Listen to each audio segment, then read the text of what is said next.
So nice to be back in the studio after spending the last week from the floor of the Pentecostal Conference. I hope that the background noise was not too irritating to you. I thought it was a unique setting, and we had a lot of fun in doing that, a lot of additional exposure. So thank you for your understanding. Many of you did call in last week, which we appreciate very much, and I hope the programs were advantageous to you. Now, we know that there's a presidential election coming up shortly. We know that the candidate from the Republican side will probably be determined in the next 3 to 5 months. Things are heating up, debates are being held, and so it will be a choice between the Republican candidate and Barack Obama in next year's elections. If you do not choose the proper candidate for the Republican nomination, then you may not really have that much of a choice. There are a few of the candidates running under the Republican banner right now that really would be some change from President Obama, but not that much. So if you believe this country needs a change, we actually may be choosing the President of the United States in the next 3 to 6 months. Now, because of that, I felt like it would be very advantageous here on politics and religion for us to pause and to consider, what should we really be looking at?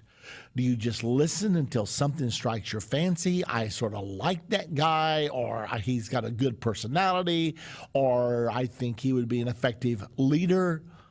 Are there litmus test issues that we should be looking at? If the guy's handsome, if the guy's electable, but if he's wrong on given issues, do we just X him? How do you approach this?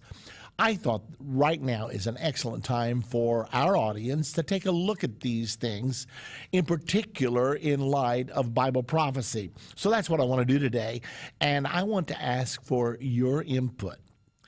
If you were elected president of the United States tomorrow, what would your top priority be? Now, this is going to make us think a little bit.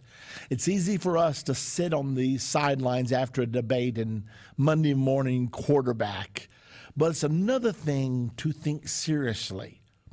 What's really at the core of this nation? What should the next president of the United States really deal with? What is absolutely vital? Now, that's the question that I'd like to ask all of you today, and I do want your input. I've made myself a list here. However, I'd like to hear from you before I ever tell you about my list. So my question to you today, when you call in, is what would be your top 1, 2, or 3 priorities in the presidential candidate you would choose? Or if you found yourself becoming president of the United States, what would you do in order to put this nation back on the right track if you think it's on the wrong track? And I would think most of us do think it's on the wrong track right now. The economy's in a mess.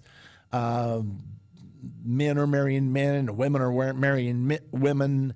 All kinds of aberrations taking place here right now. We're going in debt at an unprecedented rate.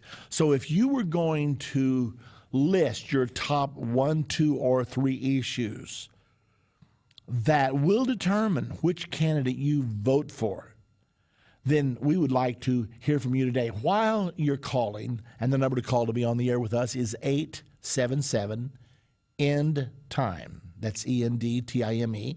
If you like numbers better, it's 877-363-8463. Let me give you a quick overview of breaking news over the weekend that I think is important.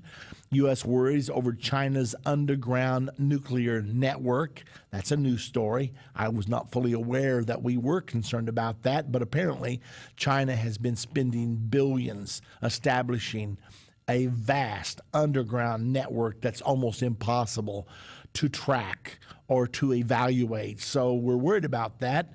Secondly, the question is being asked repeatedly over the weekend, is the U.S. headed for war with Iran?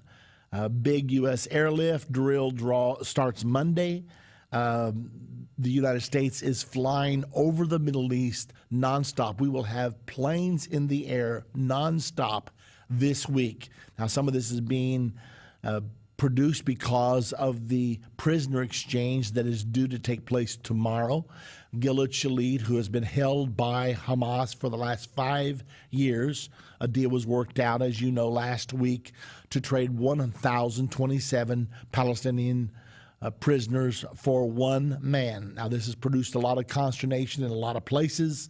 A lot of the people whose loved ones died in the terrorist attacks are very upset that the people who killed their loved ones are going to walk scot-free. They will not be allowed to come back into the West Bank. They will not be allowed in the nation of Israel. Nevertheless, they are going to be free. And how do you enforce them not coming back in the West Bank, especially if the United States brokers a deal between Palestinians and Israelis to establish a Palestinian state in the West Bank? Then, of course, you're going to lose control. So there's a lot of consternation about that. On the other hand, about 70% of the Israelis think it's a deal that should have been made. So it's very important.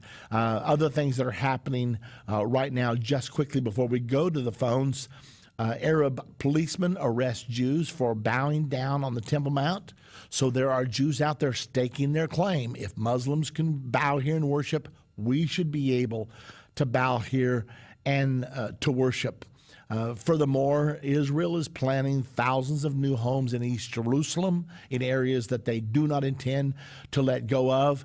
And then the United States of America and the world will reach 7 billion in population in the next few days, sometime between now and October the 31st, most people believe. Another question that's being asked, has the Occupy Wall Street movement been sucked into a global socialist movement? A lot is being said there against capitalism, for socialism. Proof that the Wall Street protest is no spontaneous uprising. Interesting articles being written. But right now, we're going to come to your calls, because here's the question of the day. What are the most critical issues facing us in the presidential election? And we're focusing right now on the Republican presidential nomination because Barack Obama, it is assumed, will be the candidate on the Democratic side. Consequently, if most people believe the Republicans have a real good chance of defeating President Obama in the elections in November of 2012, therefore, we may be choosing the next president of the United States in the next 3 to 6 months. So when you're choosing a candidate, what's the acid test? What's the litmus test? What things can you not tolerate whatsoever? What things do you demand? We're getting ready to go to the phones now. So we're going to start right here in the state of Texas. And I believe it's Rachel. Hello, Rachel. You're on Politics and Religion. Hi, Brother Baxter. Did I pronounce your name right?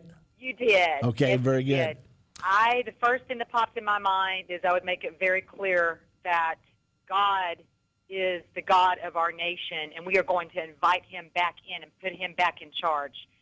Period. Number one, that's where we start.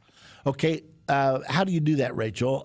Do you put prayer back in the schools? And if so, is it Christian prayer only? Is it Islamic prayer? Is it, what do you do? Christian prayer only. Okay. No cults, no false gods. I mean, if we are heading towards Jesus returning soon, things are critical. I mean, we're talking about the souls of human beings. I don't care if they're the people out there that are doing these marches on Wall Street. I don't care if they're Muslims. I don't care. We have to forget about all of that and realize that God loves them. Jesus died for them, and we want to see them get saved. And if it means I don't know what it's going to take, but we just have to continue to be bold about that one thing and let God supernaturally intervene and do his power. If the people of God do not stand on the word of God, God's power is not going to come forth. Rachel, I'm in agreement with you. Now, the next question is, what happens when you start implementing this and the courts start striking it down? What do you do then? Well, I'm sure back in the good old days, the courts were intervening back then. You tap in even more to the power of God, and if you go to jail, you go to jail. And Jesus will break those chains. It's going to get to where God is absolutely supernaturally intervening. Well, fully agree with you. And obviously, whoever the next president is has tremendous power to appoint new judges into strategic positions that will be able to turn the tide in some of those decisions. That's the courts have played the most prominent part in leading us to where we are, because some of our presidents, when they had a chance to appoint conservative judges, didn't do it, and we're paying the price for it right now. So, of course, President Obama has made it a point that he will only appoint liberal judges who are pro-abortion and pro-same-sex marriage. So he's been very bold in pursuing his agenda. Some of the conservatives have not been as bold in pursuing their agenda. Right. Okay. Well, thank you, Brother Baxter. Okay, good call, Rachel. I think you're right on the money. Let's now go to David from Arkansas. What do you think, David? What's the most critical, or if you have one or two or three, that's okay. What do you think in your mind a candidate must stand for in order for you to vote for him or her? Oh man, it's to the point to where you almost can't trust politicians anymore. But if I was to choose two or three, I think, I don't know which one to put in front of each other. But number one, security for our borders and security for Israel. Number two would be jobs, our economy. And number three would be smaller government. And I don't know, in which I think they're all three at top and very important. And I don't know how it would come to pass except through prayer and fasting. But I think that the Christians, I'm a contractor. I go into people's homes every day, and I always ask them, "What do you think we need to do?" And I get a million different answers, but I just know in my heart that I just have to seek and pray that the Lord, guides me in whatever I need to do. Okay, I think there's good answers. When you say security for the borders, would you build a fence all the way along the U.S. Connection with Mexico? I probably would, and the reason why I would do that is just because of the dangers that could cross the border, with cartels, and now they're saying that there's